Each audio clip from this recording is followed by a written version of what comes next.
Welcome to Influential Entrepreneurs, bringing you interviews with elite business leaders and experts, sharing tips and strategies for elevating your business to the next level. Here's your host, Mike Saunders. Hello and welcome to this episode of Influential Entrepreneurs. This is Mike Saunders, the Authority Positioning Coach, and today we have with us Sheri Fitts, who is the founder of ShoeFitts Marketing. Sheri, welcome to the program. Thank you very much. I look forward to hanging out with you, Mike, for a bit. Yeah, you know, I always love talking to people that are in the business and you're in the business of marketing. And first I want to start off with, how did you come up with the name ShoeFitts Marketing? I know it's a play on your last name Fitz, but where does the ShoeFitts play into your vision and mission for your firm? I can imagine some folks probably feel this way, that you can do a lot of work for other people, but when you turn the work onto yourself, it's all of a sudden you're scratching your head going, what? Yep. So when I decided to leave corporate America in December of 2012 or whatever, and I had said to my friend, I don't want to be Sheri Fitts Consulting because nobody is going to spell it correctly, not to mention that's boring. And I said, because whenever I call in any place, Fitz is usually spelled F-I-T-Z. So, and Sheri usually is not spelled the way that I spell it. But I said to him, well, I always say it's like your shoe fits with two T's. And he goes, well, there's the name of your business. Yeah, that's awesome. And I went, well, thank you very much, Brian. Send me your invoice for that consulting. Exactly. That was one of those things where you don't pay me for the time, you pay me for how smart I am or whatever. And yeah, he did. He built it out a lot more, gave you some messaging. But to your point, there's great metaphors. Kickstart your marketing, hit the ground running, if the shoe fits, twist your socks. I mean, there's just so many metaphors about moving and shoes and all that kind of stuff. So it's playful and fun, creative. Exactly. And I think that it's in marketing, we hear this a whole lot, and I'm sure you do too, but, you know, the story behind the brand, or tell your story, or be transparent, or be authentic. And I think that it's always neat to have that kind of thing to weave into our conversations with clients, because it does make your brand and your business a little bit more, approachable or personable to your target audience. You know, the other thing, Mike, is that I speak a lot. And in fact, I speak quite a bit now. And early on, so this would have been maybe about 6 years ago, early on, in ShoeFitts, I decided that my giveaway was going to be socks. Awesome. So when I speak, people to get people to interact with me, I will ask a question, shut up, and then eventually somebody will answer the question, and then they will get thrown a pair of socks. And then all of a sudden the audience is like, I want some socks. I want some socks. Now, and then it just, yeah. What kind of socks are they? Are they like literally branded to your company, or is it just a funny pair of socks? No, they're polka dotted because my logo's kind of circular. And so they're polka dotted. And the first year was teal with brown polka dots. And then the next year was brown with teal polka dots, and et cetera. So they're collectibles. That is awesome. They have my logo on them, but they're nice quality. But to me, they're playful, and they also serve a purpose to get people to facilitate, right? I love that. That is so awesome. So let's talk about marketing, branding, and I know that you specialize in the financial services world. Is that right? That is right. Mm-hmm. So is that more financial advisors, or what specific area? Financial advisors predominantly, although I do some work for broker-dealers, but that's more consulting on creating materials and education for financial advisors. So still financial advisors. Mm-hmm. Usually how it works is the audience, when I'm speaking, they're financial advisors. My clients happen to be the platforms like Nationwide or Schwab or John Hancock or whatever. Yeah. So I came out of the mortgage banking world. I was in there for like 10 years before the whole crash. And I worked with many financial advisors marketing my mortgage products to them. So I know enough to say this. And so this is what really catches my attention about disrupting and branding for financial services. And I say this tongue-in-cheek, but sometimes when I say this to people that know the business, they go, yeah, you're right. You almost have to run it through legal and compliance to send out a handwritten thank you note. So How in the world do you approach branding and disruption in that industry, because that industry tends to be so conservative? I wrote a blog post called "The Trouble with Turtles," and essentially, I think that in the world of financial services, in many cases, we have said, "Well, compliance, compliance, compliance." Yeah. And then we almost fall back on that. And somehow we're proud that we move slowly. And in that particular article, I said, well, when Amazon figures out how to be a bank, then I'm certain that they're going to figure out how to be a financial advisor. Yep. So I think that the industry is moving a little bit. With the financial advisor world, there's kind of two types of advisors. Those are the advisors that get paid via commissions. Yep. Via product. And then there's also another kind of advice, exactly, or fee only. Yeah. That the world tends to be moving toward the fee only. The fee only has a different set of compliance requirements with a little bit more space, but there's still space to be disruptive. There's still space to have a real brand. It doesn't have to be Compass Financial. It doesn't have to be. So to me, it just takes work and then patience. Because I understand compliance and everything has to go through them, but it can be done. I've been doing it for 30 years. Well, here's something that I way back in the day, I even forget who the seminar presenter was, but I went to this seminar and it was called The Brand of You.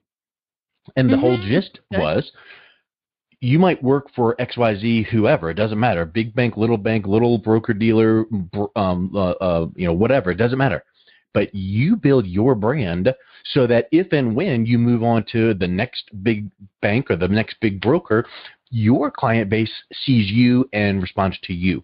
So the brand of you. So where I'm going with that is, doesn't that mindset and concept help, not eliminate compliance, but in other words, you don't need to then talk about APYs and rates and fees and all of that. You can be building your brand and talking about yourself and your transparency, your honesty, your authenticity, your integrity, how you work with clients. And then, let's go ahead and connect up and we'll see what we can do with you on the financial services side, which is then when compliance would kick in and make sure you've got, papers and disclosures. But what I'm thinking is, I think that too many advisors have their blinders on, and they think that anything they do is compliance. But in reality, why don't you just call it relationship building? And then now much of compliance is out the window because you're just kind of interacting with other humans.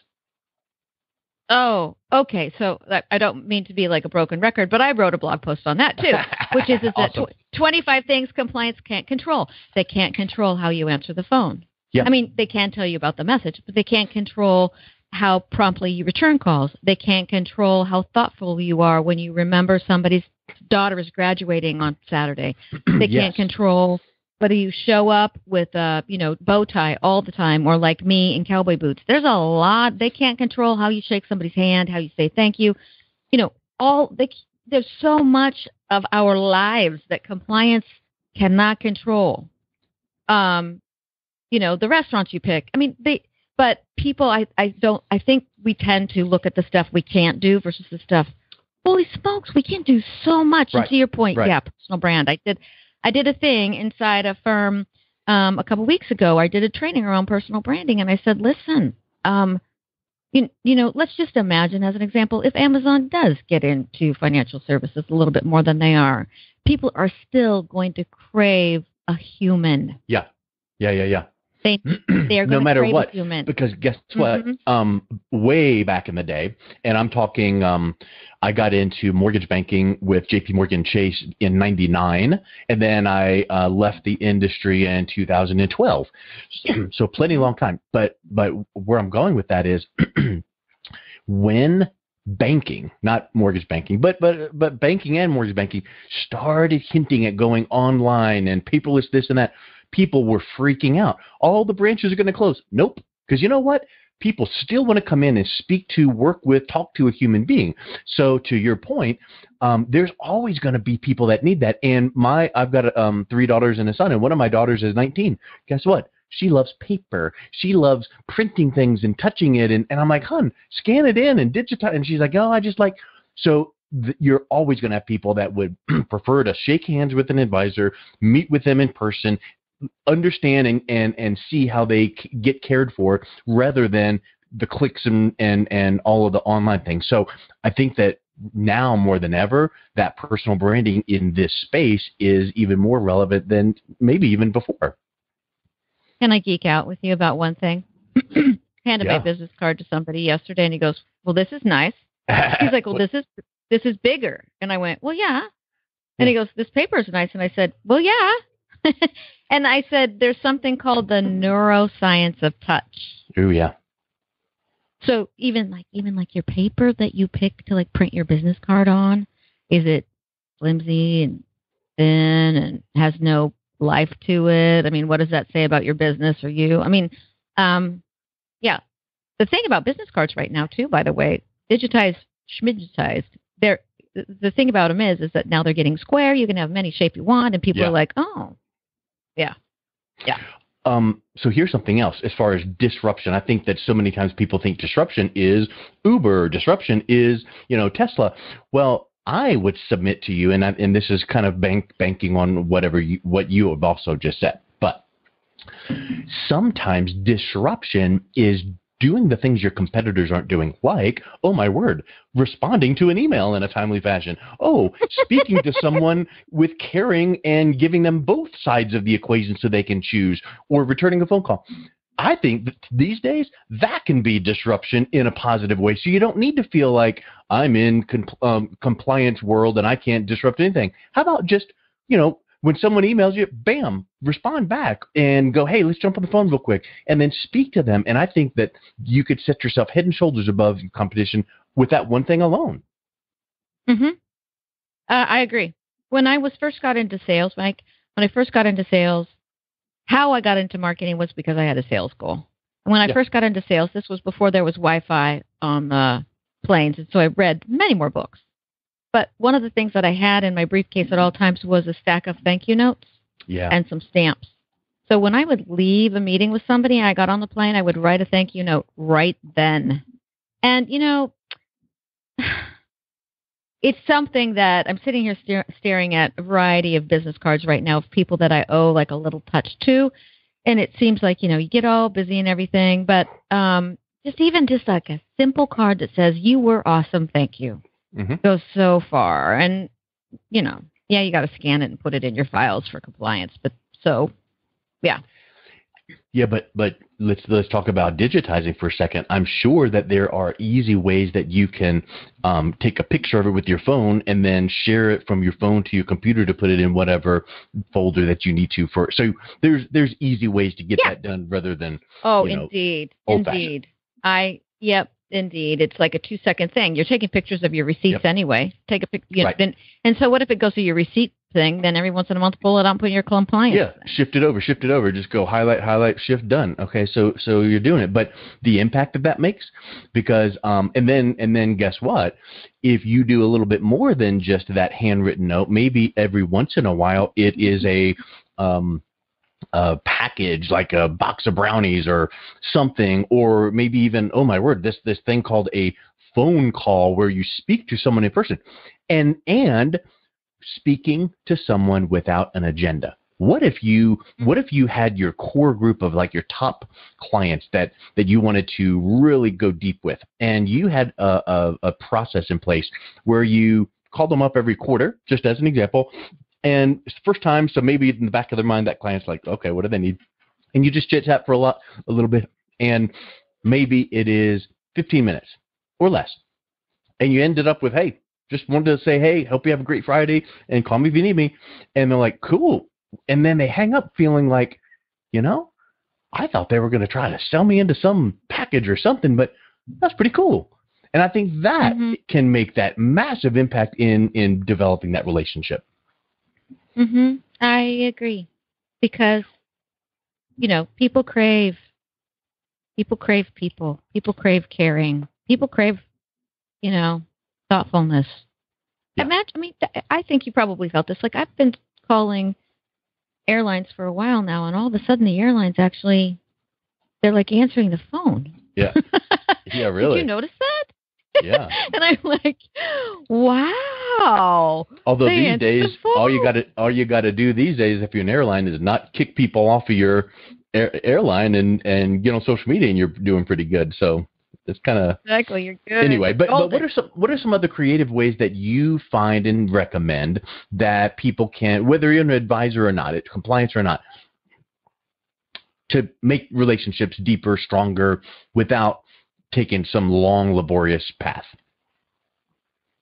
Well, to your point, I think obviously picking up the phone is one thing. Mm-hmm. I also think, though, any business person should have just a decent CRM so you can keep track of some of these things. But I did a podcast recently, an interview podcast, and some people have begun to reach out to me who are marketing people at financial services firms and asking me questions. And I said, well, here's an example. I said, when someone has a child, the baby gets all the fun, but all the siblings are still there. I said, so if you really want to be cool, send the siblings something. Yeah. Because that's what I do. It's because the parents are like, well, the baby's getting all the fun, and then especially if this is the first baby, and the other siblings like, I thought I was magic. So I work to try to think about other things that might make people's lives easier. There's two pieces of me that, my language of love is touch and gifting. It just is. So whenever I see anybody, if I've seen you once, I hug you the next time. It just is what it is. Yep. Sorry. But, and then the other piece is gifting. To me, thinking about what I might give to somebody just delights me and makes it easier. However, that might not necessarily be your particular language of love. I think, frankly, read that book, The Language of Love, and start to think of it from the perspective of who you are and what your love languages are and how those show up. So it could be that your language, like as an example, my husband's, is time. Mm-hmm. And your client could be a person who could really care less whether you send them a birthday card. That's not what matters to them. But perhaps maybe offering to spend some time with them and or creating a place for you all to go and do a soup kitchen or Habitat for Humanity, invite your clients, do one, feed them lunch. So you just have to find out what fits with you. Certainly there are words is another thing. So the handwritten notes and the reason why you're thinking about somebody. One of my friends actually created this long random spreadsheet and all of his kind of connections he has on it. And every day he pulls up that spreadsheet and he's got it randomized somehow. And the person's name that pops up, he actually spends a moment and thinks about how that person has impacted their life. And he sends them just a quick email to say something. Yeah. Well, here's the deal. First on that Excel file idea, I love quotes, and the quote that comes to my mind is, that sounds so easy, but the danger is what is easy to do is also easy not to do. So that idea is so simple. So someone hearing this needs to realize it doesn't take a lot of time or effort. So whether you use Excel or a CRM or a I don't care, print your clients or your contacts on a piece of paper, throw them in a hat and reach in and pick one. And it doesn't need to be a long thing. It could be a email. It could be a text. It could be a Facebook message. It could be whatever. And you know what? Facebook and your phone has these little features now where you can push this button and speak. And then when you stop, they can hear what you said, and it gets sent right to them. Well, and I say that to be funny, but sometimes we get so busy that taking the time to, hey, how's it going? Hey, how's the weather? Where are you? A 20-minute conversation, and I just wanted them to realize I was thinking about them. So maybe that little audio message sent to them by email, Facebook Messenger, text, whatever, maybe that's a nice touch. Also, there's a little tool that I have used in the past, and it's called Sly Dial. Have you ever heard of that one? No. SLY? Yes. And just go to slydial.com or Google it, and it's a free service. But here's what it does. It is Sly, and that's what it is. But what you do is when you have someone's cell number, you dial Sly Dial, whatever the number is, and then it says, welcome back to Sly Dial. Go to Walmart to get specials on, so you listen to a 5-second commercial. But then they say, are you ready to Sly Dial someone? Enter their mobile number now. And you put their mobile number in, and then it connects you directly to their voicemail. So what's the benefit of that? And you don't have to talk to them. Yeah, and you know what? Awesome. It really is, and I don't want it to sound uncaring, but you can even do it, for a group. You can send it out to your top clients just to go, hey, happy Friday, just wanted to let you know I was thinking about you, blah, blah, blah. Well, if you did it one-to-one, you can go, hey, Sheri, hey, I just missed you on the phone. Just wanted to say, blah, whatever. So the point is, take that moment and shoot that little quick email or shoot that text or leave a voicemail message on their, voicemail using a tool like Sly Dial or a Facebook message with an audio, something to make that relevant touch. In fact, you mentioned a book. I've got a book recommendation for you. I just interviewed the author of the book, Giftology. Have you ever read that one? Oh, John no, Ruhlin? I haven't, but then there's another gift-related book that I need to read, Giftology. Okay. You need to get that, Giftology. Yeah. And it's just really, really good. And of course, it's about giving gifts as a way to make an impact. But the interesting thing that he makes in there is and you said this with a couple of points you made, but I wanted to take it one step further, which is he recommends giving gifts that are A, unexpected, and B, not with your own logo on it. Now, caveat or sidebar. Agreed. Nothing wrong with that. If you've got your own logo, whatever it is, and you give, that's fine. But when you want to make a really big impact, what he did was he started going, and I think it was Cutco knives. He would have the client, let's say there was a law firm, he would have their logo and their personal names on the knife set on all the knives and send it right to their family. And now here's the wife and him going, wow, every time I'm using Cutco, I'm thinking of John. And it's way better than John's logo on a bunch of knives. They're like, oh, that was a sales tool. So sometimes, you can hit a home run by doing the gift because nobody ever does that, hardly. But you can hit a grand slam if you're doing it where it's sent to, maybe their family member, like you said about the kids. And then also if you have the logo branding or name on it where they feel like they got some ownership in that. Totally agree. I totally agree. In fact, I was chatting with another financial advisor on a different podcast, and we had a long conversation about it. And I believe in giving things of value. And so, like as an example, this Giftology book, this is fantastic. So I'm going to have to read it because I talk to people a lot about the fact that just small, unexpected things. I walk every morning, and I walk about 5 miles, and I keep some dog biscuits in my pocket. Now, for two reasons. One, the dog's on my walk. My dog's a newfie. She's 13. She's not a morning person anymore, and she's not going to come on a 5-mile walk. She's going to be like, no, I'm going to whipped cream and home. But funny. I saw I saw McMillan on the walk this morning. He's this little, black French bulldog running around. So one, dogs. Two, crows. And the fact of the matter is that one morning I was out of dog biscuits, and I said to the crow, I said, well, intermittent reinforcement is even more, viable and value, and it actually works better. So when you surprise somebody, that's actually intermittent reinforcement, and intermittent reinforcement is better than like a regular. Now, I think a regular newsletter says something about consistency, and that's good. But then the intermittent stuff, the surprises, those call you to mind more frequently than not. Yep. Yeah, I love it. I think we could go on for days and days and years and keep on talking. So let's go ahead and wrap up with what's the best way that people can reach out, connect with you, visit your website, buy your book, listen to your podcast, whatever you got going on, because I really like your style. So you can find me at ShoeFitts. It's ShoeFitts.com, ShoeFitts. You can find me there. I've got I write a lot of blogs. I try to write fairly frequently, or find me on LinkedIn or Twitter. My Twitter handle is Miss Fitts. Yes, Miss Fitts, because I am on the aisle of misfit toys. Nice. I am a misfit, and I like it. That is awesome. And find me on LinkedIn. And totally. Be fun. Cool. Well, Sheri, it's really great chatting with you today. Thanks for coming on the show.